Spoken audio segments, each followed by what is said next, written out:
This is our standard RJ45 socket, port number GT225200 and 10. You could see the correct pin positions right here.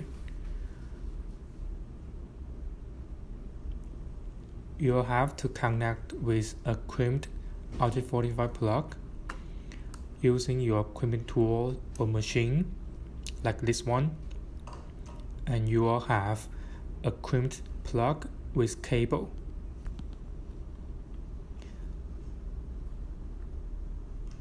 In this way, you won't damage the pin inside the connector. However, if you insist on using an un-crimped plug, you may possibly damage the pin from time to time.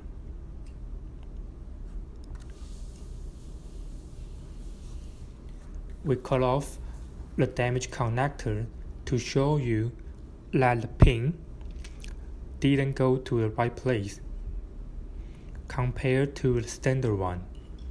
The standard one pin is much higher.